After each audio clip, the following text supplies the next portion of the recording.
શું હર્ષ સંઘવી છે તે ગુનેગારો બાદ હવે તેમના વિરોધીઓ છે તેમનો પણ હિસાબ કિતાબ કરવાના છે, કેમ કે તેમણે જે પ્રકારે સુરતમાં નિવેદન આપ્યું છે અને નિવેદન ચૂંટણી ટાણે આપ્યો છે અને તેણે ખળભળાટ મચાવ્યો છે। વૈષ્ણવજન તો તેને કહીએ જે પીડ પરાઈ જાનાને રે।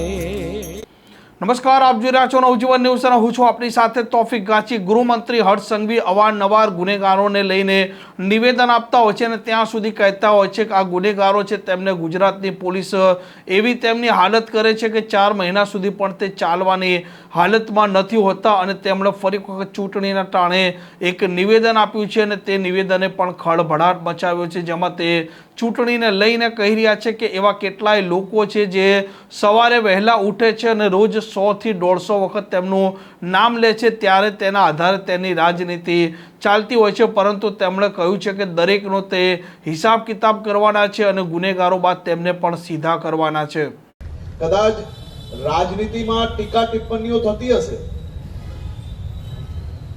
અને હું તો એનો સૌથી મોટો સાક્ષી છું, કારણ કે વહેલી સવારે જાગે એટલે 5, 25, 50, 100 લોકોની નેતાગીરી તો હર્ષ સંઘવીને સવારથી 100 વાર નામ ના લે તો એની નેતાગીરી જ ના પૂરી થાય।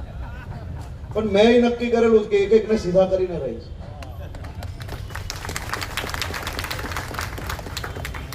લુખ્ખા ટપોરીઓનો વારો લાગી ગયો, હવે બીજાનો વારો લાગશે, પણ લાગશે બધાનો।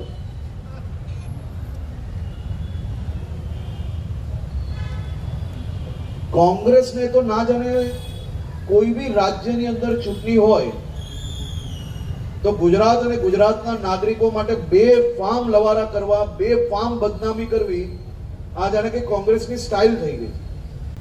તો હર્ષ સંઘવી શું કોને કહેતા હશે તે સવાલો ઊભા થઈ ગયા છે, કેમ કે અનેક વખત ધારાસભ્ય ગોપાલ ઇટાલિયા હોય કે પછી ધારાસભ્ય જિગ્નેશ મેવાણી હોય તે હર્ષ સંઘવીને લઈને વિવાદિત નિવેદનો આપતા હોય છે। અને શું આ હર્ષ સંઘવી છે તે આ ધારાસભ્યોને લઈને કહી રહ્યા હશે અને શું ચૂંટણી બાદ તેમના પણ હિસાબ કિતાબ થવાના હશે તેવી ચર્ચાઓ પણ હાલ ઉઠવા પામી છે। આ પ્રકારના સમાચાર માટે નવજીવન ન્યૂઝ ચેનલ સાથે જોડાયેલા રહો। નમસ્કાર।